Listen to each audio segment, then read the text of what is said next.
자, 책 2권이에요, 1권이에요. 2권입니다. 2권입니다.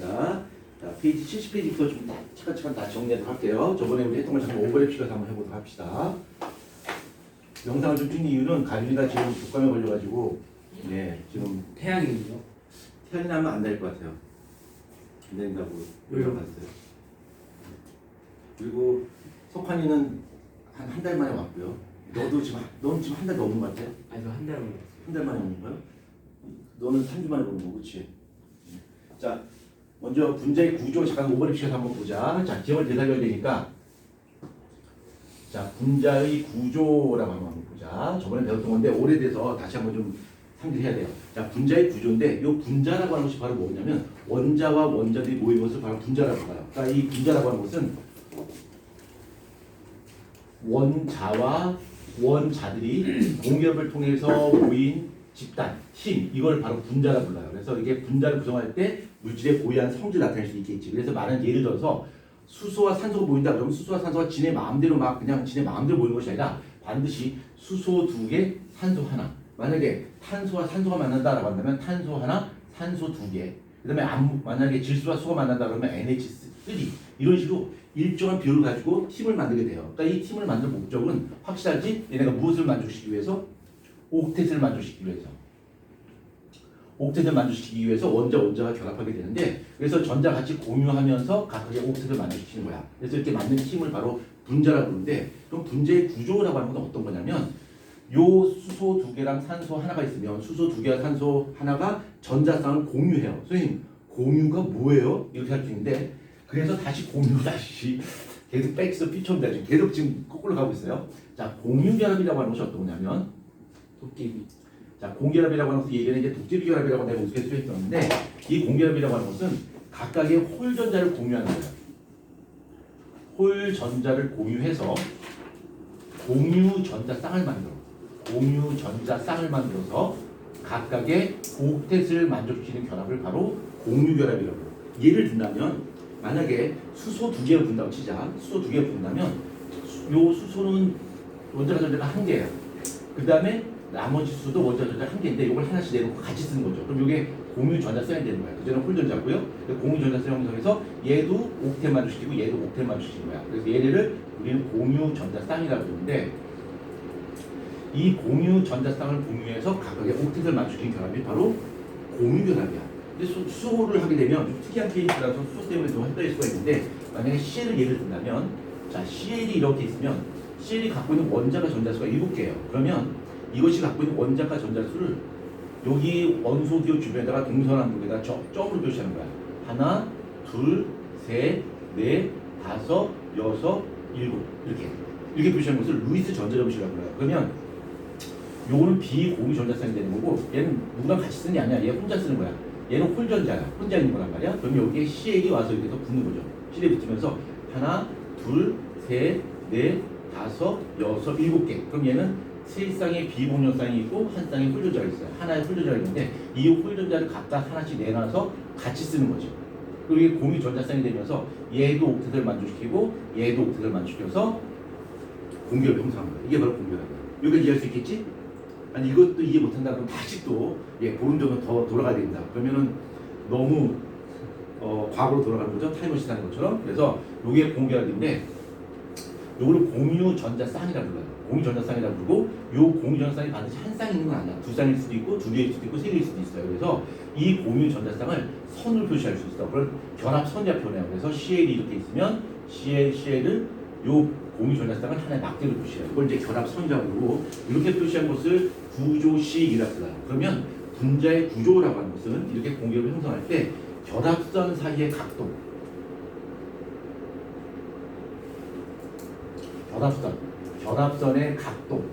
결합선의 각도를 우리는 분자의 구조로 정의해요. 그러면 결합선의 각도가 뭡니까? 만약에 내가 공결합을 2번 하는데 그 공결합 2번 한 것이 이렇게 결합할 수도 있고 이렇게 결합할 수도 있겠지. 그렇죠? 또는 뭐 이렇게 결합할 수도 있는 거고 내가 만약 결합을 3번 한다라고 한다면 이렇게 결합할 수도 있는 거고 또는 이렇게 결합할 수 있는 거고 또는 뭐 T자 형태로 결합할 수 있는 거고 그렇죠? 다양한 형태로 나타날 수 있는데 이 결합선의 각도를 가지고 분자의 구조를 따집니다. 근데 이 결합선의 각도를 고민할 때 가장 주의할 게 바로 뭐냐면 전자쌍 반발 원리예요. 전자쌍 반발 원리를 고려해야 되는데 여기서 놓치게 되면 그걸 복구할 수 없습니다. 잘 쫓아오십시오. 앞쪽에 설명한 거야. 전자쌍 반발 원리인데 이 전자쌍 반발 원리라고 하는 것은 이렇게 전자쌍 즉 결합선이 있을 때 이 결합선이 서로 반발해요. 여기 전자가 있는데 이 전자들이 서로 반발한단 말이야. 그래서 예를 들어서 A라는 원소가 만약에 공결합을 두 번은 갖추자. 그래서 A하고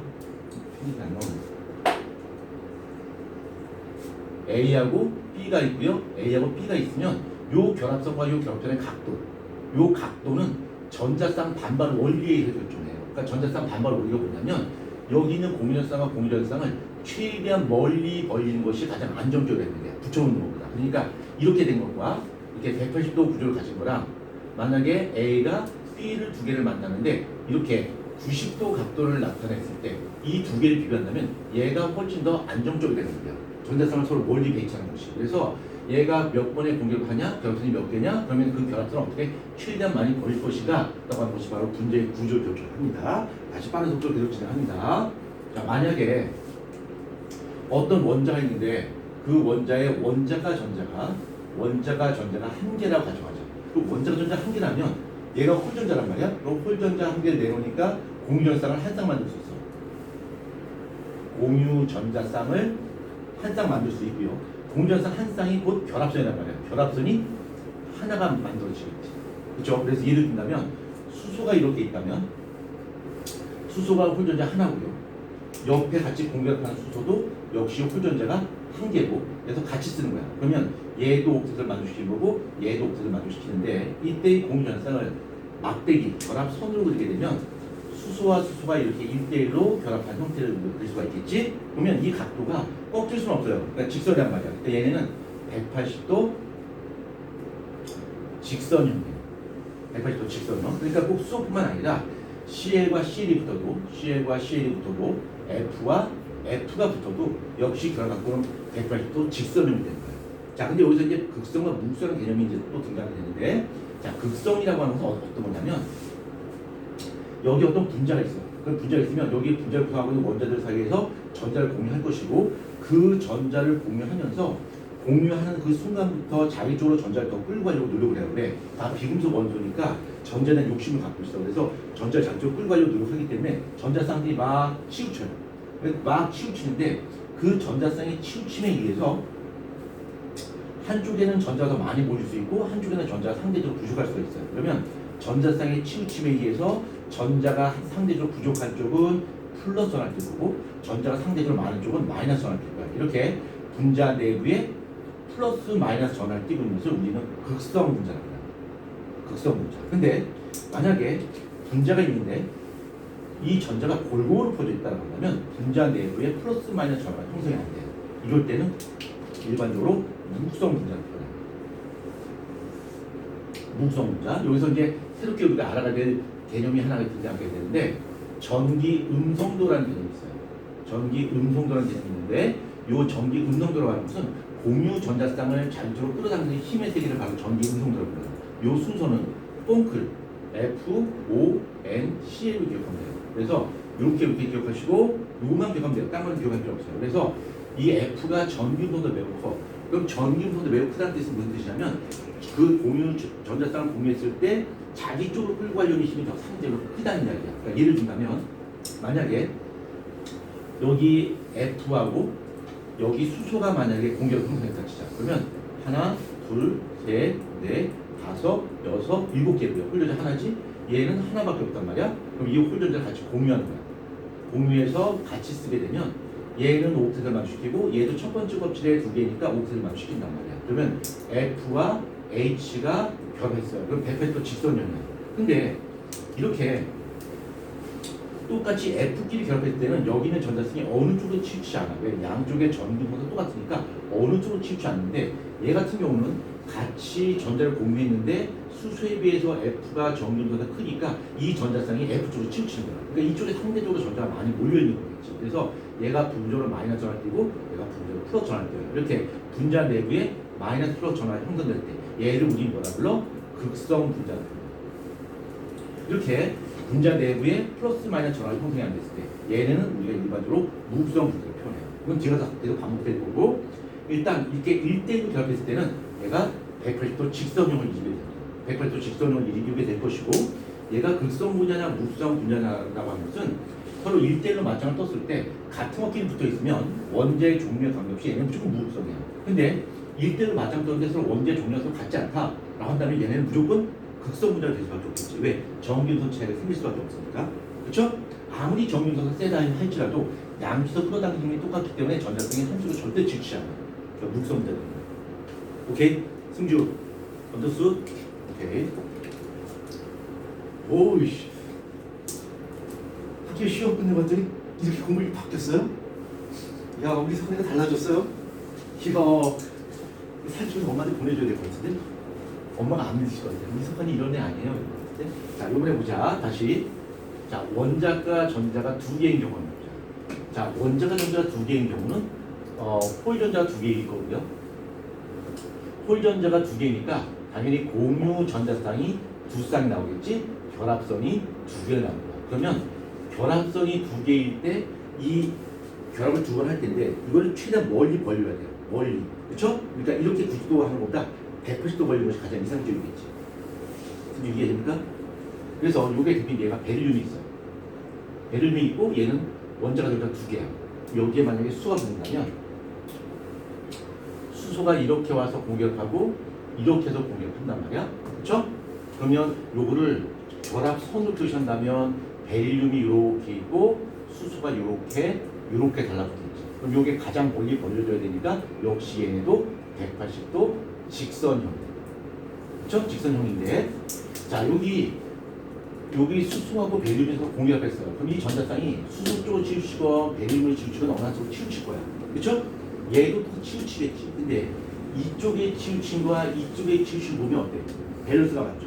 주행이 맞지? 좀 어려운 말로 수학적인 개념인데 왜냐면 이제 수학을 100점 맞은 친구 한 명밖에 없어서 이 말을 이해할 수 있을지 잘 모르겠습니다만 예, 승조 오자마자 막 까이고 있습니다. 한 달 만에 왔는데 갑자기 막 불쌍하고 그건 내 할 바 아니고요. 전자쌍이 치우치는데 양쪽의 치우침이 방향이 서로 반대 방향이야. 치우침의 정도는 똑같아요.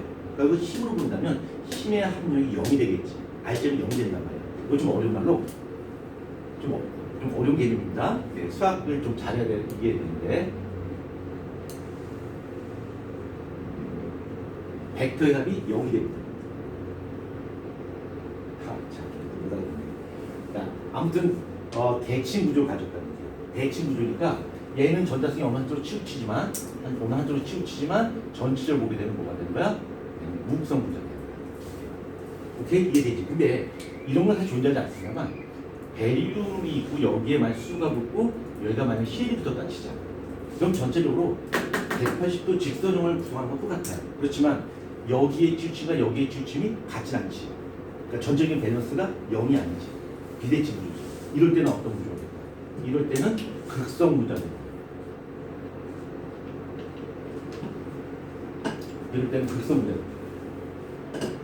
석환이 여기까지 이해돼요? 네. 이해돼요? 네. 잘 쫓아와야 됩니다. 우리는 다 배웠던 것처럼 복습하는 전이고요. 자, 그럼 세 번째 한번 보자. 자, 세 번째. 요번에는 원자과 전자가 원자가 전자가 3개예요. 원자가 전자가 3개면 홀전자 몇 개일까? 3개겠지? 그 다음에 공유전자쌍이 3쌍 만들어질 거고 결합선이 3개가 만들어질 거야. 그러면 결합선이 3개가 만들어진다면 이 결합선의 3개의 이 각도가 최대한 많이 벌어져야 돼요. 그렇지? 그리고 어떤 구조가 가장 안정적이냐면 분소가 대표적인 얘기인데 분소는 최고 전자 3개예요. 하나, 둘, 3개예요. 그래서 여기에 수소가 붙는다면 수소가 이렇게 해서 수소가 이렇게 붙겠죠. 이렇게 붙는데 실제 여기는 공유전자쌍을 결합선으로 표현한다면 막대로 표현할 수 있는데 이 결합선의 각도가 최대한 많이 벌어져야 돼요. 그렇기 위해선 분소가 이렇게 있고 여기에 수소, 여기에 수소, 여기에 수소가 들어가야 돼요. 이렇게. 그리고 이 각도가 몇 도가 돼야 될까, 승주? 120도. 120도가 돼야 돼요. 그래서 이런 구조를 120도 평면 삼각형 구조라고 합니다. 평면 삼각형 구조. 그러면 요 각도가 120, 120, 120이야. 근데 여기 결합을 보게 되면 전자성이 어느 한쪽으로 치우칠 거야. 어느 쪽으로 치우칠지 몰라 좋아요. 어느 쪽으로 치우쳐. 이것들이 치우칠 거고요. 전자성이 이쪽으로 치우칠 거야. 그렇죠? 그래서 요 결합 자체는 극성을 띠고 있고 요것도 극성을 띠고 있고 요것도 극성을 띠고 있지만 전체적인 밸런스가 0이 되겠지. 잠깐. 그렇지? 집중해요. 필기가 능사 아닙니다. 승주, 전체 밸런스가 0이 되겠죠. 그렇지? 얘는 뭐가 된다? 무극성 분자. 무극성 분자. 근데 만약에 여기 분소가 있고요. 여기 수소가 붙고 여기 CL이 붙고 여기에 수소가 붙는다면 얘도 똑같이 110도 평면 상표 구조가 되겠지만 전체적인 밸런스가 0이 아니겠지. 근데 얘는 어떤 분자가 된다? 극성 분자가 된다. 분자 내부에 플러스 마이너스 전환이 되고 있는 극성 분자가 된다는 거지. 그렇죠? 오케이?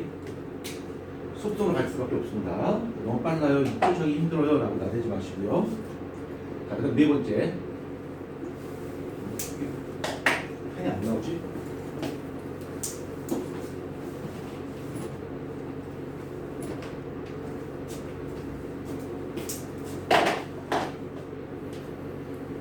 자, 네 번째. 원자과 전자가 4개인 경우. 이럴 때는 원자 전자가 4개 때는 홀조자를 넣게 된다. 4개 되겠지. 자, 탄소를 예를 든다면 하나, 둘, 셋, 4개가 되겠죠. 그렇죠? 이렇게 될 것이고요. 그러면 홀조자 4개니까 고무전자쌍이 4쌍 만들어질 거고 결합선이 4개가 만들어질 거예요. 그래서 만약에 수소 결합한다면 수소가 이렇게 올 거고 이렇게 올 거고 이렇게 올 거고 이렇게 온단 말이야. 그 결합선을 그리게 되면 탄소를 중심으로 해서 이렇게 오겠지. 그래서 언뜻 보게 되면 얘가 십자가 모양으로 90도 각도를 이룰 것 같지만 얘가 평면에 존재하는 것이 아니라 공간에 존재해요. 그래서 좀 더 멀리 버릴 수가 있어. 그래서 그 구조가 탄소가 이렇게 있으면 수소가 있고요. 옆으로 뻗어 있고 앞으로 툭 튀어나와 있고 다시 뒤로 밀려 들어가서 이런 구조예요. 그래서 이 각도가 몇 도가 되냐면 이 각도가 109.5도가 돼요. 그래서 이런 구조를 109.5도 틀도 괜찮아요. 그거 뭐라지 않습니다. 109.5도 정사면체조. 그래서 우리가 일반적으로 그림 그릴 때는 이렇게 그리지만 실제 각도는 109.5도, 109.5도, 109.5도, 109.5도 각도를 이루는 거예요. 평면 구조가 아니라 입체 구조를 갖게 된다는 거지. 그렇죠? 그 다음에 각각 다 109.5도고 이 결합 자체도 극성을 띠고 있고 이것도 극성을 띠고 있고 이것도 극성을 띠고 있어요. 그렇지만 전체적인 밸런스가 뭐야? 0이지. 벡터가 0이잖아. 그러니까 얘는 뭐가 되는 거야? 얘는 무극성 분자다. 근데 만약에 여기 수소 대신에 만약에 CL이 왔다 치자. 탄소가 있고 수소가 있고 여기 수소 이쪽에 CL이 있다 치자. 그러면 전부 다 극성 공개력인데 전체적인 밸런스가 깨져버렸지. 그러니까 얘는 뭐가 되는 거야? 극성 분자가 되는 거야. 그렇죠? 극성은 되게 되는 거야. 분자 내부에 플러스 마이너스 전화가 쓰게 돼요. 얘는 플러스 마이너스 전화가 있지만 전체적으로 균형을 맞추고 있기 때문에 전체적으로 무극성 분자가 됩니다. 근데 만약에 그림을 이렇게 그렸다 치자.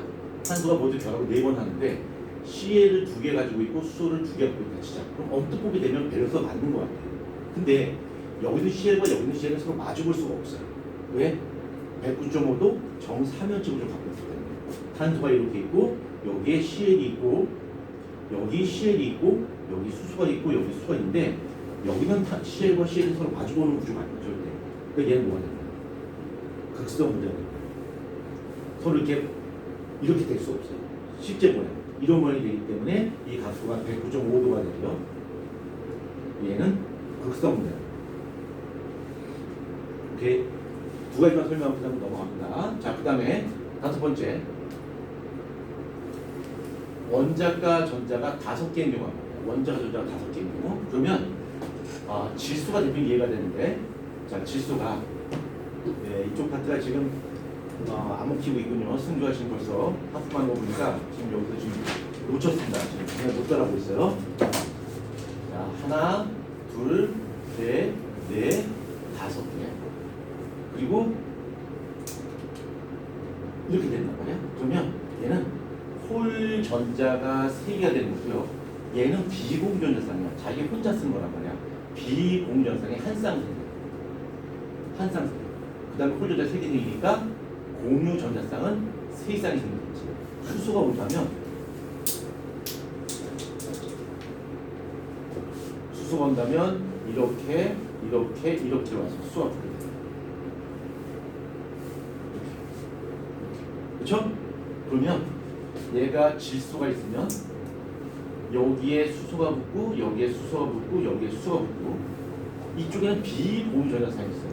여기는 비공유전자쌍이 있단 말이에요. 근데 언뜻 보게 되면 얘하고 똑같이 109.5등급줄 보이는데 여기는 비공유전자쌍은 여기는 공유전자쌍에 비해서 훨씬 반발력이 커요. 그러니까 이 미는 힘이 되겠어요. 야 오지마, 나 혼자 있을 거야. 그러니 저 꺼져. 민단 말이야. 그래서 이 각도가 원래는 109.5도였는데 여기는 비공유전자쌍에서 이 각도가 줄어들어서 이 각도가 107도로 줄어들어요. 그래서 얘네들 실제 모양은 어떻게 되냐면 질소가 이렇게 있으면 여기 수소, 수소가 붙고 여기에 비공유전자쌍이 이렇게 있다.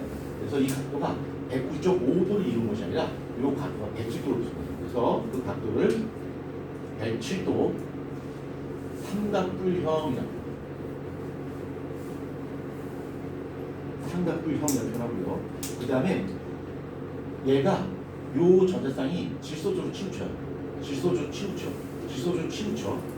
근데 이게 정답 109.5도라는 상관없는데 107도밖에 안 되는 거고 얘는 비공유 전자쌍이라서 당기는 힘이 없어요. 그래서 힘이 이렇게 생기고 이렇게 생기니까 전체 힘이 없습니다. 이쪽 방향 이렇게 생겨. 그래서 여기가 플러스가 되고 마이너스가 되고 전체적인 대칭이야 비대칭이야? 비대칭이야. 그래서 얘는 극성비례. 아마 이 부분에 대한 설명은 나중에 가준이가 합류하게 되면 이 부분을 다시 한번 천천히 정리해야 될 것 같아요. 지금 하게 되면 또 가준이한테 또 다시 이 부분을 복습을 해야 돼서 좀 문제가 될 것 같아서 여기가 어려운 부분이죠. 아니 어렵진 않은데 이걸 빠른 시간 내에 지금 압축해서 설명하려니까 너는 어렵고 문희는 지금 배웠던 거 또 배워줘 쉬운 거를 또 한 번 해야 돼 이렇게 생각해요. 그래서 좀 어려움이 있는데 일단 이건 나중에 좀 기회를 봐서 다시 한번 좀 정리할 거고요. 그 다음으로 넘어갈게요.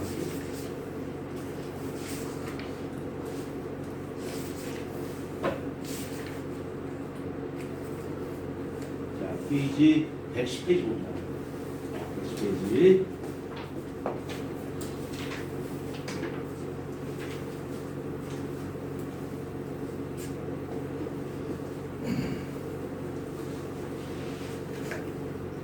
자, 110페이지 들어가기 앞서서 여기 화1에 나와 있지 않은데 화2에 나와 있는 개념을 잠깐 좀 설명할게요. 아마 여러분이 중학교 3학년 올라가서 영재거나 과거나 좀 특목고를 지원한다면 이 부분은 아마 굉장히 중요하게 작용할 것 같아요. 그러니까 화1에는 없어요. 그렇지만 여러분이 중학교 3학년 개념을 이해하는 데서 굉장히 큰 도움을 줄 수 있는 부분이 있어서 그 부분을 이쪽 챕터 아닙니다. 이 책에 안 나와 있어요. 그쪽 부분을 좀 설명할게요. 자, 지금 제가 여러분께 먼저 설명드릴 것은 분자 간의 힘이라고 하는 파트를 설명드릴 거예요. 분자 힘이라고 하는 파트를 설명드릴 텐데 요거 다 설명 끝난 다음에 그다음 요쪽 파트 나눠 하겠습니다. 자, 분자의 힘이라고 하는 걸 설명할게요. 자, 분자의 힘인데 요 분자의 힘은 화학 결합하고는 달라요. 화학 결합하고 분자의 힘은 같지 않습니다. 그러니까 분자의 힘이라고 하는 것은 말 그대로 분자와 분자끼리 서로 끌어당기는 힘을 바로 분자의 힘이라고 부르고요. 화학 결합이라고 하는 것은 원자와 원자끼리 서로 끌어당기는 것을 바로 화학 결합이라고 해요. 그럼 얘는 왜 결합이라는 단어를 썼고요. 얘는 왜 힘이라는 단어를 썼냐면 화학 결합이라고 하는 것은 원자와 원자끼리 서로 달라붙는 거예요. 그쵸? 서로 이렇게 조인하는 거야. 근데 이 원자가 조인하는 이유는 오유 뭐 때문이죠? 왜 조인하는 거죠? 원자가 왜 서로 조인할까? 맞아요. 옥대 규칙을 만족시키기 위해서 원자와 원자가 서로 쫓는다는 거야. 그래서 이 화학결합의 대표 예로서는 크게 세 가지가 있죠. 이온결합이 있고 공유결합이 있고 그다음에 금속결합이 있어요. 이렇게 이게 바로 화학결합이야. 그래서 얘는 결합이라는 단어를 써요. 근데 분자의 힘이라고 하는 것은 분자와 분자끼리 서로 끌어당기는 거야. 근데 얘는 분자 결합이라는 단어를 안 써요. 분자의 힘이라고 하는 거죠. 그래서 영어로 표현하면 화학결합은 영어로 케미컬 본딩이라고 해요. 본드라고 해요. 본드. 얘는 인터모레큘러 포스라고 표현해요. 포스, 힘이야. 얘는 왜 힘이고 얘는 왜 결합이냐면 이 분자의 힘이라고 하는 것은 이런 걸 이제 예를 들 수 있어요. 여기에 만약에 H2가 있고 여기에 H2가 있으면 이 H2와 H2끼리 이렇게 서로 끌어당기는 거예요. 이걸 바로 분자의 힘이라고 표현해요. 총 준비해. 근데 오자마자 벌써 좀 못 있어요. 물 분자 서로 끌어당기는 것을 바로 분자의 힘이라고 표현해요. 얘는 왜 분자의 결합이라고 표현하지 않고 분자의 힘이라고 표현을 하냐면 자, 화학결합부터 다시 한번 가자. 자, 화학결합에서 여기에 물이 있다 치자. 산소가 있고 수소가 이렇게 공격을 했다 치자. 이렇게 있어요. 그러면 만약에 이 화학결합을 끊었다 치자. 화학결합을 끊었어요. 그럼 물을 구성하고 있는 산소와 수소 사이의 화학결합을 끊어내게 되면 얘는 더 이상 물이 아니지. 물에서 산소와 수소 사이의 화학결합을 끊어내면 얘는 수소와 산소로 나눠질 거예요. 그렇지? 정기분이 하면 나눠질 거예요. 그럼 더 이상 물이 아니지. 다시 한번 울지 말고 눈 닫고 다시 얘가 산소와 수소 사이에 화학결합이 있는데 이 화학결합을 끊어내게 되면 얘는 더 이상 물이 아니야. 수소와 산소로 나눠져 버린다. 그럼 물이 가지고 있는 고유한 성질이 바뀌어 안 바뀌어? 바뀌지. 더 이상 물이 아니잖아. 우린 그런 변화를 받는 거라고. 화학변화. 그러니까 화학결합을 끊어내게 되면 화학변화가 일어나요. 분자의 종류가 바뀌면서 물질이 가지고 있던 고유한 성질 자체가 바뀌어요. 근데 분자의 힘이라고 하는 것은 이 분자끼리 끌어당기는 힘이 있는데 분자를 끊어내게 되면 얘가 얼음이 있던 이게 H2가 딱 달라붙어서 얼음이었다가 끊어내면 뭐가 될까요? H가 돼요. 더 끊어내면 기체가 되는 거예요. 그렇지만 H2라고 하는 분자는 변해야 안 변해. 그렇지? 여기까지 이해됐죠? 그래서 이 화학결합을 끊어내게 되면 성질이 바뀌는 화학 변화가 유발되는 반면에 분자의 힘이 강하냐 약하냐 끊어졌냐에 따라서 물질의 종류는 바뀌는 그러니까 물질의 종류가 바뀌는 화학 변화가 일어나는 것처럼 얘는 물리 변화가 있어요. 물리 변화가 곧 상태 변화겠죠? 상태가 바뀌는 물리 변화가 일어나는 것이지 물질의 종류가 바뀌는 건 아니에요. 그래서 이 분자의 힘이 강하냐 약하냐에 의해서 그 물질의 끓는 점이 높아지냐 낮아지냐 이렇게 우리가 또 추론할 수 있겠죠. 그래서 분자의 힘이 강하면 강할수록 그 물질의 끓는 점은 어떻게 된다? 높아지는. 왜? 그 분자끼리 끌어당기는 힘이 강하니까 쉽게 벌어지지 않단 말이야. 그래서 끓는 점이 높아진다 이렇게 표현할 수 있겠지. 그렇죠? 이게 바로 분자의 힘이야. 그럼 이 분자의 힘은 분자와 분자 끌어당기는 것을 우리 분자의 힘이라고 부르는데 이 분자의 힘은 모두 세 종류가 있어요. 어떻게 세 종류가 있냐면 분자의 종류가 크게 두 종류밖에 없어요. 분자의 종류 크게 무슨 분자가 있어요?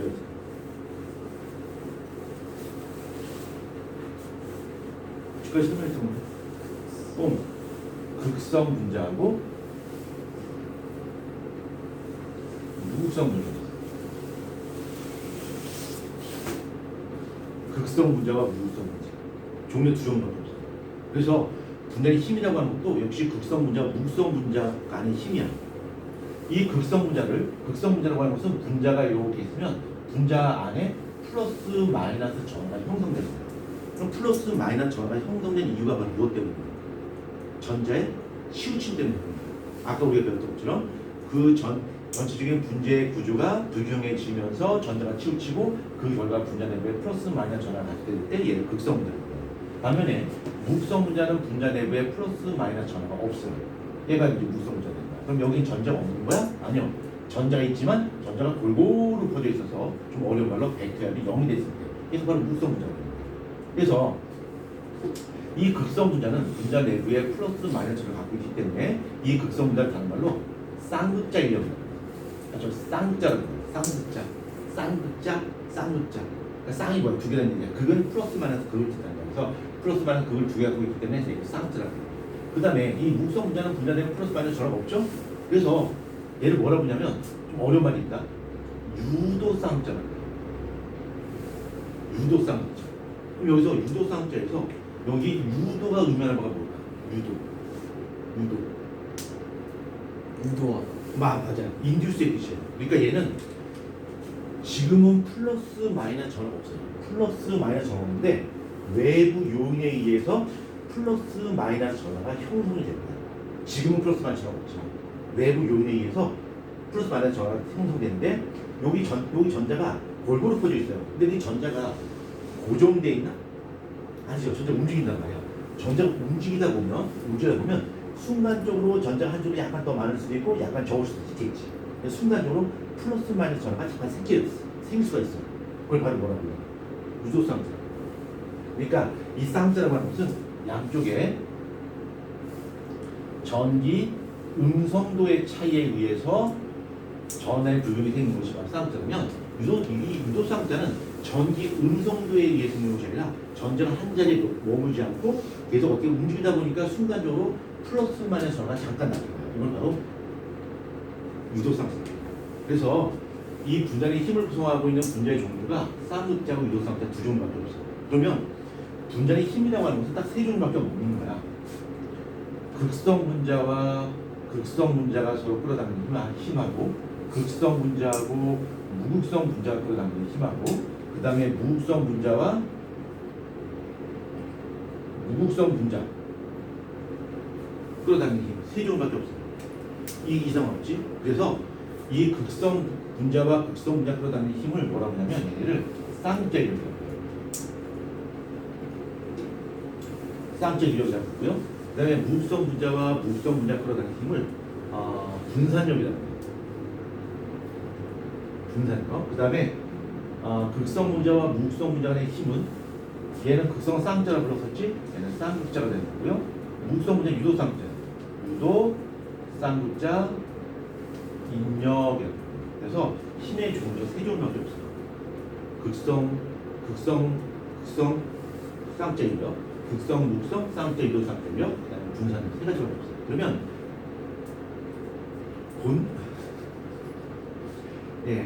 본능적으로 이 세 가지 중에서 어떤 게 제일 셀 것 같아? 극성. 이게 제일 세요. 그다음에 이렇게 가요. 왜 그러냐면 극성 분자와 극성 분자 끌어당길 때 보면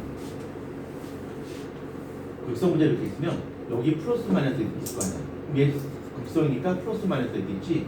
이 플러스 마이너스 반대 전압끼리 서로 끌어당기는 거. 이게 바로 쌍극자 인력이야. 그렇죠? 그럼 이 극성과 무극성 분자 같은 경우 이렇게 생기겠죠? 여기 극성 분자니까 여기에 플러스 마이너스 전화가 있어요. 얘는 분자 내부에 플러스 마이너스 전화가 없단 말이야. 전자가 골고루 퍼져 있는데 여기 전자가 상대적으로 많이 포함되어 있는 마이너스가 적당함에 따라서 여기부터 전자가 어떻게 될까? 이쪽으로 쭉 밀려난단 말이에요. 그렇죠?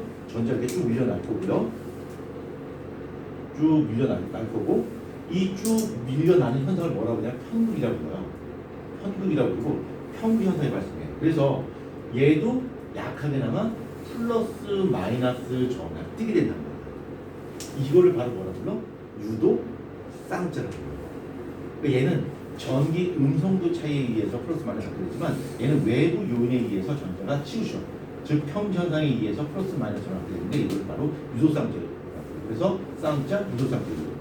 자, 그 다음에 분산력 같은 경우는 무극성 분자가 있고 무극성 분자가 있어요. 근데 아까 잠깐 언급했었는데 여기에 전자가 골고루 퍼져 있는데 이 전자가 고정된 것이 아니라고 했어요. 전자가 막 돌다 보면 우연찮게 한쪽에 전자가 많이 몰려 있을 수가 있어요. 순간적으로 이렇게. 이거 바로 이거 뭐라고? 유도쌍자라고 해요. 근데 여기에 플러스 마이너스 형성되면 도면 현상처럼 여기 전자 많이 몰려 있으니까 여기 전자 골고루 퍼져 있었는데 이쪽에 상대적으로 전자 많이 나왔으니까 전자가 되니까 이쪽으로 치우치는 거예요. 여기 또 플러스 마이너스 형성돼요. 이런 평극 현상이 도미노처럼 쫙 퍼지는 거예요. 그래서 이 플러스 마이너스 사이에서 약한 힘이 생기는 거예요. 그걸 바로 뭐라고 해요? 분산력이에요. 그래서 이 세 가지 중에서 쌍자 인력이 가장 강하고요. 쌍자 인력이 가장 강하기 때문에 극성 분자와 극성 분자 사이에 서로 끌어당기는 힘이 상당히 크기 때문에 이쪽으로 가면 갈수록 얘가 끄는 힘이 어떻게 된다? 높아지게 됩니다. 예를 한번 들어볼게.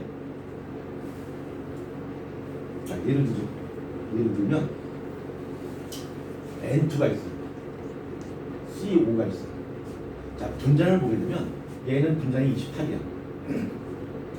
얘도 28이야. 28인데 N2는 무극성 분자야. 일산화탄소는 극성 분자야. 얘네 끓는 점을 비교하면 누가 더 높을까?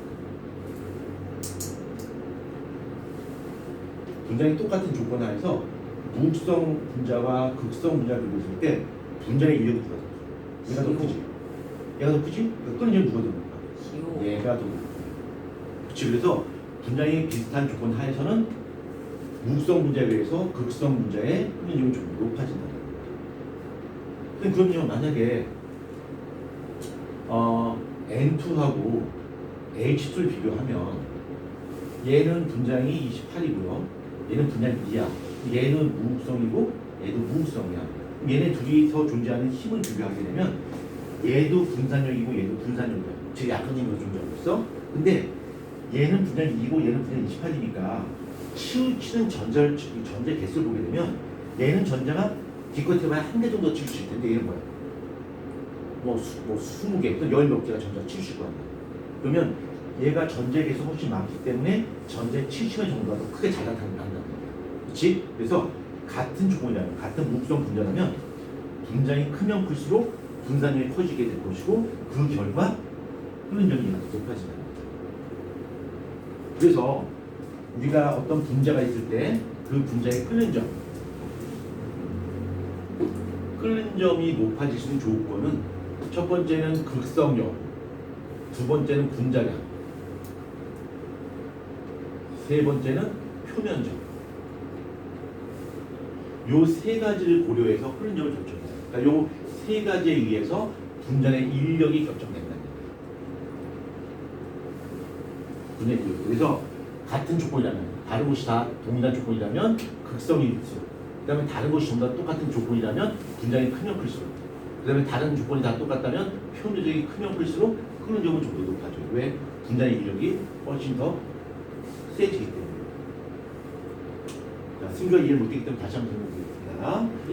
어떤 물질의 끓는 점이라고 하는 것은 분자의 인력에 의해서 결정됩니다. 그래서 분자의 인력에 의해서 결정되는데 그 분자의 인력이 얼마나 강하냐 약하냐는 극성 여부에 따라서, 분자의 양에 따라서, 표면적에 따라서 이 세 가지에 의해서 결정됩니다. 근데 우리가 일반적으로 끓는 점을 고려할 때 세 가지를 동시에 고려하지는 않아요. 세 가지 동시에 고려하지 않고 나머지 두 가지는 동일하고 한 가지 차이를 비교해서 끓는 점을 비교해요. 그러니까 얘네 같은 경우는 나머지 조건은 똑같아요. 표면적이라든가 그 다음에 극성 여부는 똑같아요. 결국 분량의 차이에 의해서 끓는 점이 결정되는 거지. 얘네 같은 경우는 분자량이라든가 표면적 거의 비슷해요. 뭐야? 극성의 여부를 가지고서 끓는 점을 비교할 수 있다는 거지. 그렇죠? 그럼 표면적을 갖고 우리가 이야기할 때는 어떻게 할 수 있냐면, 예를 들어서 C4H10을 갖고 보자. 이게 뷰테인인데, 뷰테인. 영어식으로 뷰테인이라고 부르고요. 우리말로는 부탄입니다. 부탄가스 알죠? 캠핑 갈 때 이렇게 가스 먹고 고기 굽고. 고기 안 먹어봤어요? 부탄가스. 알아 몰라? 알죠? 부탄가스인데 얘가 이렇게 두 가지 형태가 있어요.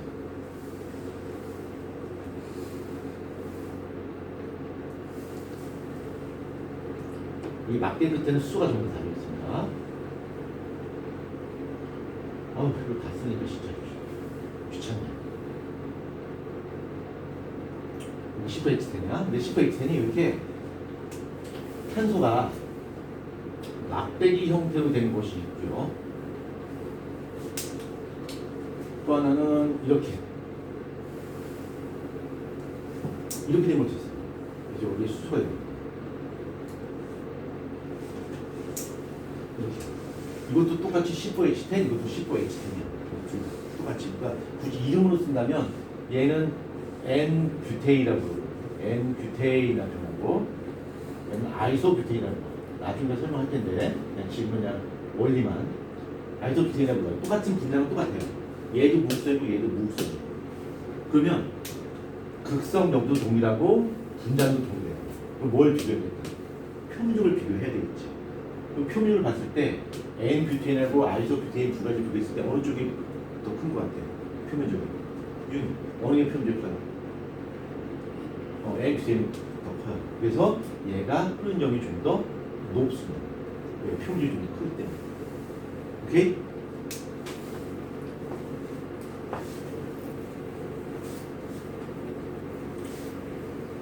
자, 제가 설명한 것은 이제 제가 설명하고자 하는 부분에 대한 빌드업이었었고요. 제가 이걸 설명한 이유가 바로 지금 제가 설명하고자 하는 이걸 설명하기 위해서 지금 빌드업을 했습니다.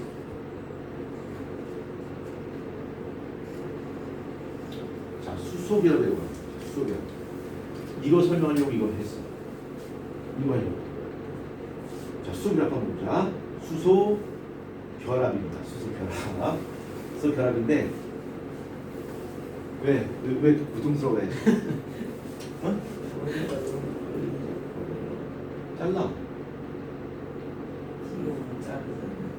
잘라줄 거. 그래. 승용한테 잘라달라 그래. 머리카락만 잘라도 돼. 뭐가 자르지 말고. 자, 수소결합 한번 봅시다. 수소결합. 자, 요거 하고 그다음 진도 나갈 거야. 똑같이 새로운 조건에서 다시 시작할 수 있습니다.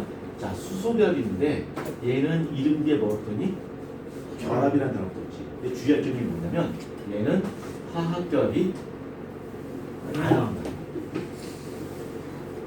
화학결합이 아니야. 얘는 이름은 결합이라는 단어가 붙었지만 실제로 화학결합이 아니라 얘는 그냥 단순히 분자의 힘입니다. 분자의 힘인데 이 분자의 힘 중에서도 어마무시하게 파워풀한 분자의 힘이야. 그러니까 이런 쌍자 인력이라든가 이런 것보다 훨씬 더 강한 힘이야. 근데 수소결합은 그럼 개나 소 다 갖고 있나? 아니요, 그렇지 않아. 수소결합을 갖기 위해서 첫 번째 조건은 반드시 누가 포함되어 있어야 된다? 수소가 포함되어 있어야 되는 거고요. 이 수소결합은 수소가 포함된 결합인데 전기 음성도가 매우 큰 F, O, N이 수소와 공유 결합을 형성할 때 인접한 분자를 당기는 매우 강력한 분자의 힘입니다. 그러면 전기노도 매우 강한 FON이 수소와 공유를 하게 되면 아주 놀라운 분자의 힘이 생기게 되는데 여기는 쌍자 인력보다 더 파워풀한 어떠한 힘이 생기게 되는데 그 힘을 분자의 힘을 수소 결합이라고 표현해요. 그럼 FON처럼 전기 음성도 매우 강한 것이 결합됐다고 하는 것이 도대체 무슨 뜻이냐면 예를 들어보자. 여기에 수소가 있다 치자. 핸드이 다 안 나와. 정말 수소가 있고요. 여기 F가 있다 치자. 그러면 여기에 공유전자선이 있을 거야. 공유전자선이 있을 것이고 이 공유전자선이 어느 쪽으로 치우칠까? F가 전기음성도 매우 크니까 여기는 공유전자선이 F 쪽으로 치우칠 거예요. 그렇죠? F 쪽으로 치우쳐서 여기가 마이너스 될 것이 여기가 플러스가 되겠지? 그래서 만약 HF다라고 한다면 얘는 쌍극자야. 극성이야. 근데 쌍자 인력을 기본적으로 가지고 있는데 그보다 더 파워풀한 추가적인 힘을 더 갖게 돼요. 바로 수소결합이라고 하는 강한 분자의 힘을 추가적으로 갖게 되는데 이런 현상이 왜 생기는 거냐면 요 수소라고 하는 것은 전자껍질이 몇 개야? 한 개야. 그치? F는 전기 음성보다 어마무시 커요. 전기 음성보다 크다는 얘기는 뭐야? 전자를 당기는 힘이 어마무시하게 크다는 이야기야. 그치? 그래서 여기 F가 있고요. 여기 수소가 있다 치자. 수소의 원자 핵이 이렇게 있고 여기 수소가 있다 치자. F가 이렇게 있고요. 그러면 얘가 아주 강한 힘으로 이걸 당겨요. 당기되면 어떤 일이 벌어지냐면 원자 핵이 겉으로 드러나요. 그게 원자 핵이라고 하잖아요. 원자 핵이 드러나고 전자 껍질이 F 쪽으로 이렇게 치우치는 거예요. F 쪽으로 치우쳐서 여기가 마이너스 되는 거고 원소의 원자 핵 자체가 들어가서 여기가 플러스가 돼요. 그리고 이쪽에 또 F가 또 있겠지? F가 있을 것이고 여기 마이너스가 있겠지? 여기 수소가 이렇게 있고 핵이 드러나 있고 플러스가 된다. 그러면 여기 HF하고 HF가 있으니까 이 분자에 힘이 생기게 되는데 이 F-가 플러스 전환을 땡깁니다. 플러스 전환을 땡기는데 다른 극성분자 같은 경우는 전자의 치우침에 의해 생긴 플러스예요. 전자의 침침에 의해서. 근데 얘는 이 전자 껍질 밖으로 벗겨져서 양성자, 원자 핵 자체가 드러났고 이 원자의 플러스 전하를 이 F-가 이걸 땡긴다는 얘기예요. 그러니까 차원이 달라. 얘는 전자가 상대적으로 부족해서 생긴 플러스를 땡기게 되는데 얘는 원자의 자체를 끌어당기니까 이 힘은 아주 파워풀하게 나타나게 된다. 이 결합을 바로 수소결합이라고 해요. 그럼 이 수소결합을 가질 수 있는 조건은 몇 가지가 있는데 첫 번째, 수소가 있어야 되고요. 이 수소의 원자핵이 겉으로 드러나는 거예요. 이 원자핵을 드러내기 하기 위해선 이 F가 강한 힘으로 전자를 당겨야지 이 핵이 드러난단 말이에요. 그래서 이 수소의 원자핵을 겉으로 드러낼 수 있을 만큼 강력한 전기능력을 가지고 있어야 되는 거예요. 파트너가. 그게 누구냐면 바로 FON. FON이 수소와 같이 공격하게 되면 이 전자폭을 당겨서 이 원자핵을 밖으로 빼냅니다. 그래서 원자핵이 밖으로 드러나면서 강한 수소기압이 형성됩니다. 그러니까 첫 번째 조건, 수소가 있어야 되고요. 그 다음에 이 수소의 전자 껍질 길만큼의 강한 FO에 같은 전기수가 매우 강한 비금속으로 있어요. 그래서 전자 껍질이 벗겨지면서 수소기압을 형성할 수 있어요. 선생님, 그럼 수소 말고 다른 것은 안 돼요? 껍질 두 개 있는 거죠. 껍질 두 개 있는 것들은 아무리 큰 힘으로 당겨도 이 전자 껍질 안 벗겨져요. 그러니까 전자 껍질이 벗겨지면 껍질 하나짜리. 수소나 헬륨이 되는데 헬륨은 비활성 입자로서 반응하지 않잖아요. 그러니까 반드시 수소가 파트너로 와서 전자 껍질이 벗겨져야지 수소결합을 형성할 수 있고, 이 수소결합은 일반적인 쌍꺼 인력보다 한 10배 정도 강해요. 그러니까 수소결합을 갖고 있으면 모든 걸 다 뒤집을 수가 있어요. 그러니까 원래는 분자에 힘을 보려면 너 극성이야, 분자이냐 뭐 이걸 막 따지고 있는데 나 수소결합을 가지고 있어. 그러면 분자이 작더라도 그걸 다 뒤집을 수 있어요. 게임 체인저가 될 수 있는 거예요. 그래서 수소결합은 분자의 인력 중에서 가장 파워풀한 인력이 바로 수소결합이고, 이 수소결합을 갖고 있는 대표적인 물질로서 뭐가 있냐면 물이라든가 암모니아라든가 HF라든가 그 다음에 뭐 에탄올, 알코올, C2H5OH, 에탄올 뭐 이런 것들이 바로 전부 다 수소결합을 갖고 있는 물질이에요. 그래서 얘네들은 분자에 비해서 흐른 점이 어때요? 매우 높아요. 예를 들어볼까? CO2는 분자가 얼마야? 승규야, CO2 분자가 얼마야? 계산 안 되지? 44야. H2는 분자가 얼마야? 18이야. 분자가 훨씬 높은 이유가 끓는 점 누가 높아? 얘가 어마어마하게 높아. 왜? H2는 뭘 갖고 있다? 수소계라고 하죠. 하나 예를 들어볼게. 여기까지 설명 이제 우리로 들어갑니다. 지금. 네? 네? 뭐요?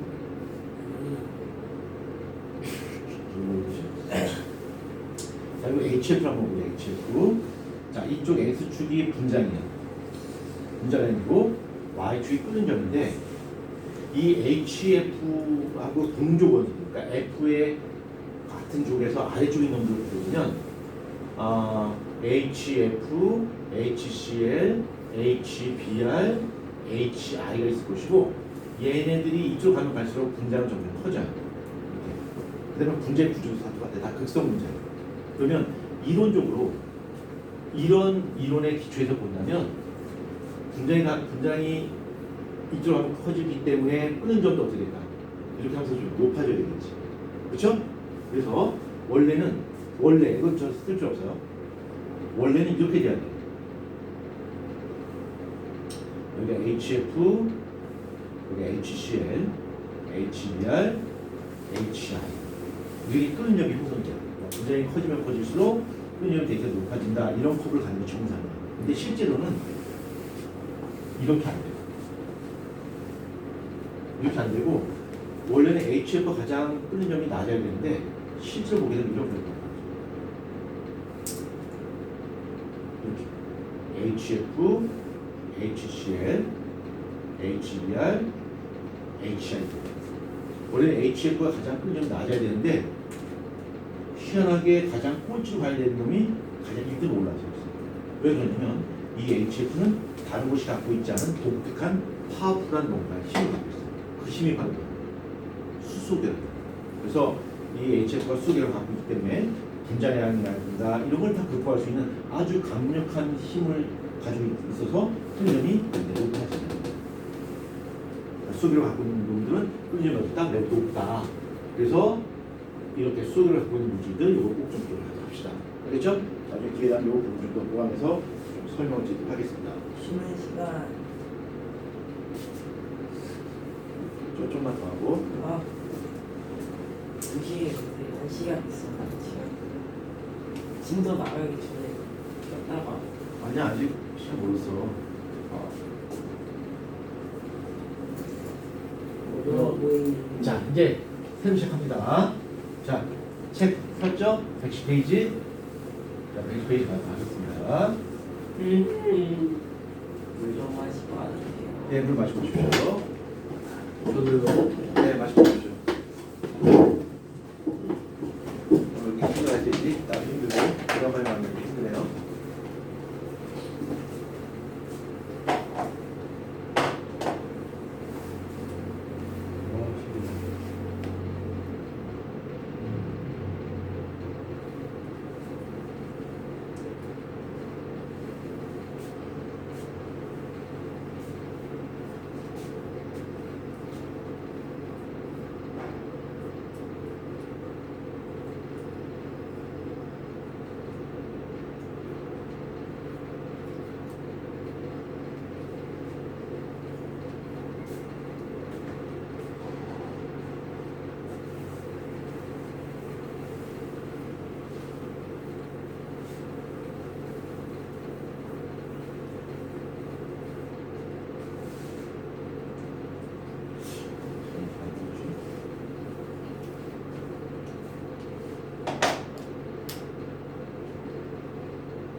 좀 천천히 나가자.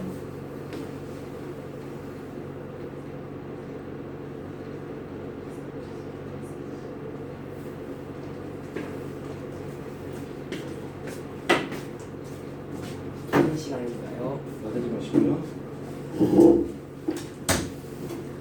영상 멈춤. 아니구나.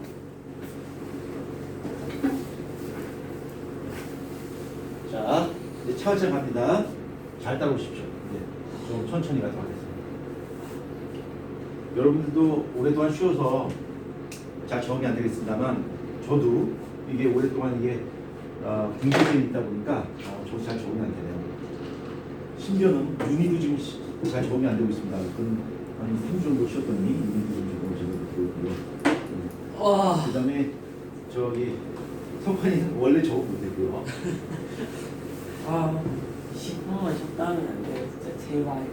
조금만 주고 조금만 하고 시작. 나대지 말고.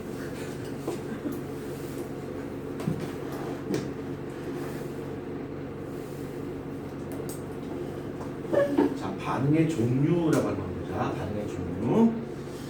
우리가 이제 보통 어떤 화학 반응 이야기할 때 왼쪽에 적은 것을 우리 뭐라 부를까? 반응물이라고 해요. 그렇죠? 반응물이라고 부르고 오른쪽에 적은 걸 뭐라 부를까? 생성물이라고 하는 거예요. 그래서 우리가 어떤 화학 반응을 표현할 때는 반응물이 생성을 바뀐다라고 해서 이렇게 화살표를 이렇게 표현하는 거예요. 일반적으로 왼쪽에 적는 것이 반응물, 오른쪽에 적는 것이 생성물이에요. 그렇죠? 맞죠? 그래서 A가 B로 바뀌고, 그래서 이 반응물 생성물이 되는 거고, 그러면 이 반응이 일어날 때 반드시 반응물이 생성물만 가냐? 그렇지는 않아요. 경우에 따라서는 생성물이 반응물로 이렇게 갈 수도 있겠지. 그렇죠? 그래서 A가 B가 될 수도 있고 B가 A가 될 수 있단 말이에요. 물이 얼음이 될 수도 있고 얼음이 물이 될 수 있어요. 근데 우리가 일반적으로 식을 왼쪽에 넣은 것을 반응물, 오른쪽에 넣은 것을 생성물이라고 부르는데 왼쪽에서 오른쪽으로 가는 반응은 무슨 반응이라고 부르냐면 정반응이라고 불러요. 이 반응 정반응이라고 부르고요. 그 다음에 반대로 생성물이 반응물로 가는 이 반응을 역반응이라고 불러요. 역반응. 예를 든다면 이 반응물을 만약에 물로 보고요. 그 다음에 얘를 만약에 얼음이라고 가정을 한다면 물이 얼음으로 되는 반응이 바로 정반응이 되는 거고, 그 다음에 얼음이 물로 바뀌는 반응이 바로 역반응이 되는 거죠. 선생님 반드시 물이 반응물이 돼야 되고 생성물이 얼음이 돼야 되나요? 그건 아니야. 그때 뒤집어서는 없어요. 그렇죠. 우리가 표시할 때 왼쪽에 있는 것은 반응물, 오른쪽에 있는 생성물 적고 반응물이 생성하는 반응을 정반응, 거꾸로 가는 반응을 역반응이라고 합니다. 근데 우리가 반응을 보게 되면 크게 두 가지 반응, 그러니까 이 반응의 방향 갖고 이야기할 때 크게 두 가지 반응이 있어요. 하나는 가역 반응이 있고요. 또 하나는 비가역 반응이라고 하는 것이다. 비가역 반응, 가역 반응이 있고 비가역 반응이 있어요. 가역 반응이라고 하는 것은 어떤 거냐면 이 가역 반응이라고 하는 것은 정반응도 일어날 수 있고요. 정반응도 일어날 수 있고 동시에 역반응도 일어날 수 있는 반응을 가역 반응이라고 합니다. 한지 알아요. 가능하다 할 때 가고 여기 거꾸로 맞잖아요. 네. 그럼 밑에 건 정밖에 없겠네요. 예. 뭐지 이것도?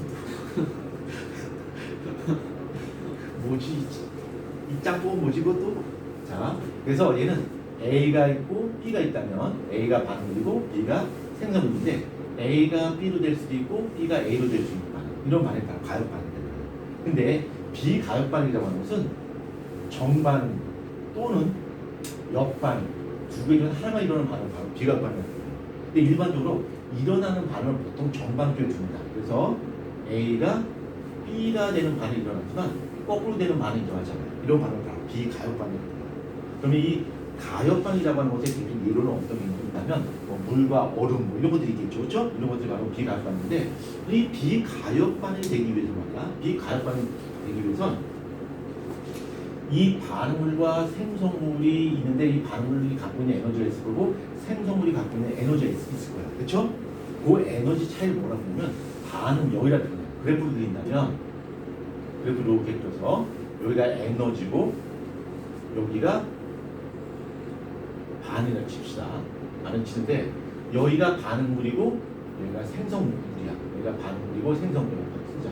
반응물이고 생성물이면 요 반응과 생성 에너지 차이를 바로 반응열이라고 표현할 수 있어요. 반응열을 표현할 수 있고 그 다음에 이 반응이 일어날 때 저절로 일어나지 않아요.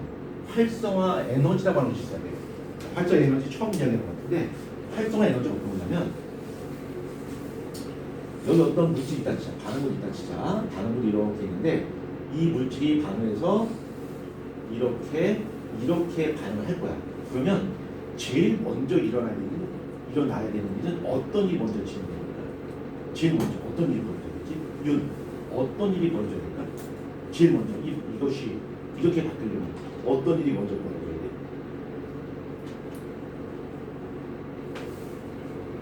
화이트 블랙이 화이트 블랙으로 바뀌어야 돼. 제일 먼저 뭐가 일어나요? 어떤 일이 먼저 벌어져야 될까? 아, 먼저 개울을 먼저 섞어야 돼요? 예? 아니죠. 어떤 일이 먼저? 승주 어떤 일이 벌어져야 돼? 제일 먼저. 순서. 그러니까 이렇게 되려면 여기서 무슨 일이 벌어져야 돼? 제일 먼저. 아 떼줘야 돼요. 그렇죠. 이걸 깨야 돼. 이거를 깨고 이걸 깨야 돼. 그렇지. 깨야지 그 다음에 이것이 낱개로 쪼개지겠지. 이렇게 낱개로 쪼개질 거고요. 그 다음에 이렇게 결합을 해서 얘가 생성이 될 거예요. 그렇죠. 그러면 얘네들 결합을 끊기 위해서 뭐가 필요할까? 뭐가 필요할까? 왜 부심? 에너지가 필요해요. 그래서 이게 잘라지지 않으면 반응이 절대 일어나지 않아요. 그래서 이 반응이라는 건 기본적으로 처음에 시작하자마자 얼마만큼 이걸 끊어낼 수 있을 만큼의 기본적인 에너지가 들어가야 돼요. 그 에너지를 바로 뭐라고 해요? 활성화 에너지가 돼요. 그래서 예를 든다면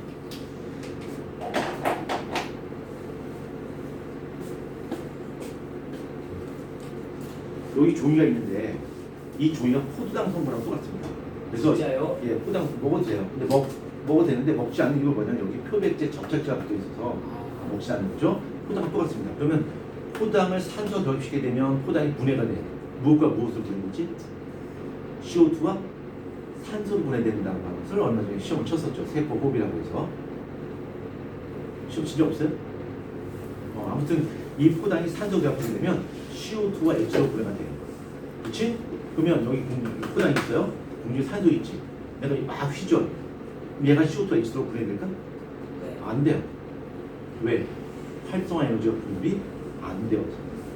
그럼 내가 이 포장을 CO2와 X로 분해하기 위해서 어떻게 됩니까? 라이터를 불을 꺼내서 불을 붙여줘야 돼. 그럼 얘가 불에 타면서 CO2, X로 분해가 됩니다. 그럼 내가 이 라이터 불을 켜준 거, 이 라이터 불이 바로 뭐예요? 뭐야? 이게 바로 활성화. 이게 활성화 에너지. 그러니까 활성화 에너지가 공급이 돼야지 뭔가 기본적으로 반응이 일어나. 저절로 일어나지 않아. 그래서 그 활성화 에너지인데 이 반응물이 생성물이 일어날 때 얘가 실제로 반응이 일어나는 것은 반응이 이런 식으로 해서 일어난다. 이렇게. 그래서 활성화 에너지가 얼마만큼이냐면 이마만큼이 활성화 에너지가 되는 거야. 이렇게. 그래서 얘가 만약에 이 물질이 바뀌게 된다면 이마만큼의 에너지가 있어야지 뿅 하고 반응을 할 수 있어요. 그렇지? 근데 만약에 생성물이 반응물로 바뀌려면 얼마만큼의 활성화 에너지가 있어야 된다면 이거만큼의 활성화 에너지가 필요해요. 그러면 얘가 이렇게 올 때는 요만큼 활성화 에너지가 필요한데 거꾸로 갈 때는 이만큼 활성화 에너지가 필요하다는 얘기는 뭐야? 반응이 잘 일어나지 않는다는 얘기예요. 왜? 정반이 일어날 때는 요거만큼 있으면 된다. 뿅 하고 일어났지만 거꾸로 갈 때는 이거만큼 에너지가 있어야 된다. 그래야지 이게 언덕이 넘어갈 거 아니야. 요게 활성화 에너지가 되는 거야. 그래서 거꾸로는 갈 수가 없게 돼요. 근데 만약에 반응이 이렇게 있다 치자. 여기가 반응물이고 여기가 생성물이야. 그럼 얘가 반응이 이렇게 일어나요. 반응이 이렇게 일어나면 정반이 일어났을 때의 활성화 에너지는 이만큼 거고요. 역반응일 때의 활성화 에너지는 요만큼이지. 그러니까 정반과 역반의 활성화 에너지 차이가 없대. 별로 없지. 그러니까 얘는 뭘까? 정반이 일어난다면 역반응도 쉽게 일어나는 거예요. 얘는 양쪽의 활성화 에너지 차이가 크기 때문에 정반은 쉽게 일어나지만 역반은 뭐야? 일어날 수 없는 거야. 그렇지? 그래서 가역반응이라고 하는 것은 정반응, 그러니까 이 반응과 생성물의 에너지 차이, 이건 반응력이죠. 이 반응력의 차이가 어마무시하게 큰 거야. 그렇게 되면 정반응에서 필요한 활성화 에너지와 아니죠. 꼭 여기다 써야 돼. 비가 반응물의 차이가 어마무시하게 큰 거야. 그래서 정반응의 활성화 에너지와 역반응의 활성화 에너지 차이가 어마무시하게 차이가 생기는 거죠. 그렇죠? 그러면 이쪽만 일어나는데 이쪽만 일어나죠. 그러니까 반응열의 차이가 대단히 컸을 때 이때가 바로 비가역반응이에요. 반면에 가역반응이라고 하는 것은 정반응과 역반응의 활성의 차이가 별로 없을 때. 그렇죠? 그러니까 요것도 일어날 수 있고 요것도 일어날 수 있고 얘는 이건 일어날 수 있지만 거꾸로 갈 수 없어요. 활성 에너지가 너무 차이가 안 돼요. 그렇죠? 그래서 요 반응과 생성 에너지 차이를 바로 반응열이라고 부르는데 이 반응의 차이가 별로 없을 때는 양쪽의 활성의 차이가 별로 안 됩니다. 그렇지만 양쪽의 반응의 차이가 클 때는 양쪽의 활성화 에너지 차이가 크기 때문에 한쪽 반응만 일어날 수 있는 거예요. 오케이? 이해됐죠? 그러면 비가역반응이라고 하는 것은 반응의 차이가 대단히 커요. 그래서 정반응과 역반응의 활성화 에너지의 차이가 대단히 크겠지. 그래서 한쪽 반응만 일어나는 거예요. 결과적으로 본다면 우리가 일반적으로 말하는 비가역반응이라고 하는 것은 생성물이 매우 안정한 거예요. 생성물이 매우 안정할 때 안정하다는 얘기는 에너지가 매우 작다는 얘기예요. 그러니까 이 차이가 클 수밖에 없겠죠. 그래서 생성물이 매우 안정할 때는 반응이 거꾸로 일어날 수 없어요. 왜? 이 반응의 차이가 크니까. 반응이 일어나서 생성물이 매우 안정해. 근데 안정한 물질이 불안정한 물질을 만들고 그건 대단히 어려워. 그렇죠? 그래서 생성물이 매우 안정할 때는 대부분 비가역반응입니다. 그럼 우리가 흔히 말하는 안정한 물질이 뭐가 있냐면 일반적으로 이산화탄소라든가 물이라든가 앙금이라든가 이런 물질이 대부분 안정한 물질이고 생성물이 이산화탄소나 물이나 앙금이 만들어지게 되면 그 생성물은 매우 안정하기 때문에 그 반응은 거의 대부분 비가역반응이에요. 그렇지만 양쪽의 에너지 차이가 별로 크지 않을 때는 가역반응이 되겠죠. 이 가역반응의 대표적인 예를 뭐가 있을까? 대표적으로 물과 얼음 이것이 대표적인 가역반응이 될 수 있겠지. 그렇죠? 근데 비가역반응이라고 하는 건 어떠냐면 생성물이 매우 안정한 물질, 즉 생성물이 이산화탄소나 물이나 앙금이 만들어질 때 이런 반응 비가역반응. 왜? 역반응의 활성 에너지가 너무 커요. 거꾸로 일어날 수 없어요. 그러면 이 비가역반응의 대표 예를 뭐냐면 생성물이 이산화탄소나 물이나 앙금이 만들어지니까 이 비가역반응의 대표적인 예로서는 연소 반응이 있어요. 연소 반응. 뭔가 불에 타는 거겠죠?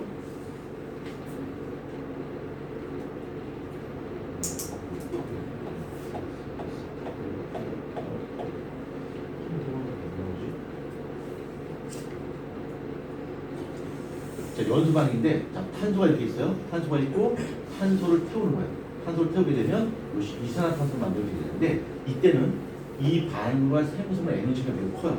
그래서 이렇게는 쉽게 넘어오지만 거꾸로는 가기가 대단히 어려워요. 왜? CO2가 매우 안정하다. 그래서 반응과 생성물 에너지가 매우 크다. 이게 비관반응.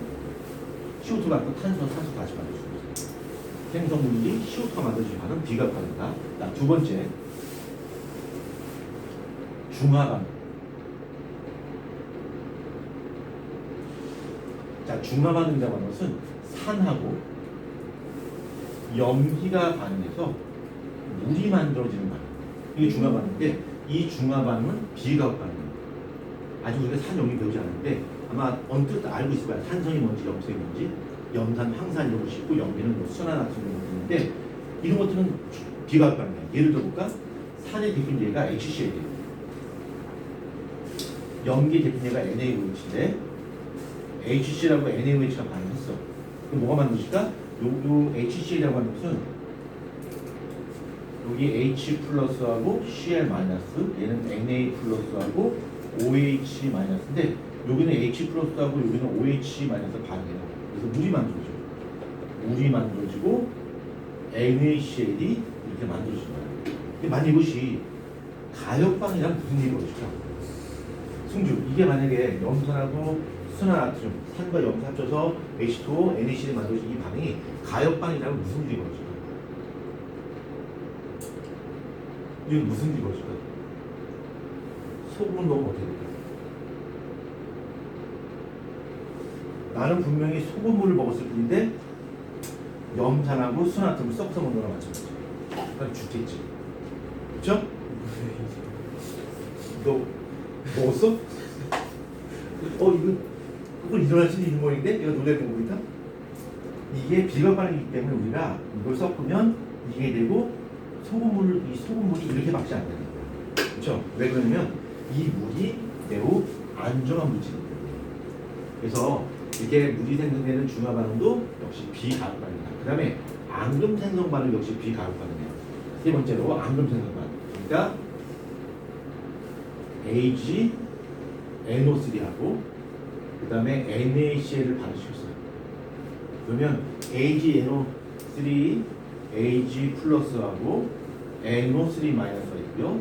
Na 플러스하고 Cl 마이너스 있는데 여기서 Ag 플러스하고 Cl 마이너스 반응해서 AgCl이 만들어지고 AgCl이 만들어지고 얘가 꼬르고 앙금 만들어지는 거예요. 그 다음에 Na, NO3 이렇게 만들어지는데 이게 만약에 가역반응이라면 이건 앙금 아니지.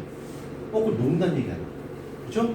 그래서 앙금 만들어지는 것은 앙금 매우 안정한 물질이기 때문에 거꾸로 녹지 않습니다.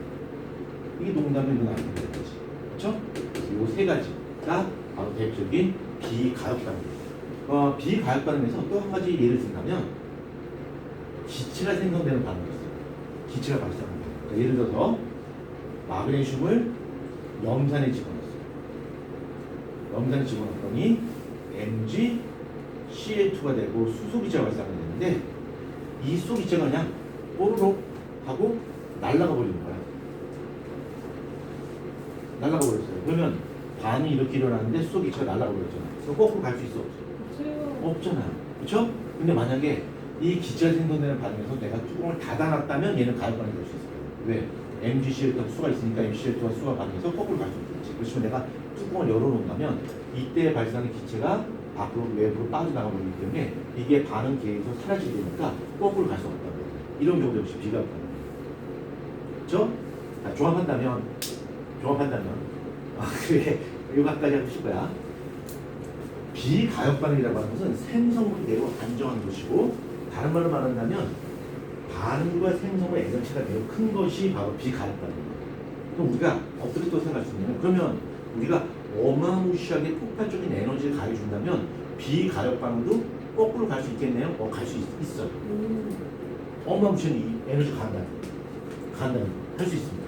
그렇지만 우리가 자연적인 실험 환경에서 이만큼 에너지 줄 수가 없기 때문에 이날 이것을 비가역 반응이라고 하죠. 비가역 반응이라고 하는 것은 우리가 인위적으로 어마무시한 에너지를 우리가 인위적으로 준 거 말고 자연적인 상태에서 거꾸로 갈 수 있냐 없냐를 가지고서 비가역 반응을 구분합니다. 자, 가역 반응이라고 하는 것은 양쪽의 에너지 차이가 외적어서 양쪽으로 같이 갈 수 있습니다. 이거 가역 반응이라는 거예요. 자, 오늘의 주제는 이 가역 반응에 대해서는 가역 반응이 뭔지 확실히 이해해야지 평형이라고 하는 그 내용을 이해할 수 있습니다. 자, 좀 쉬었다.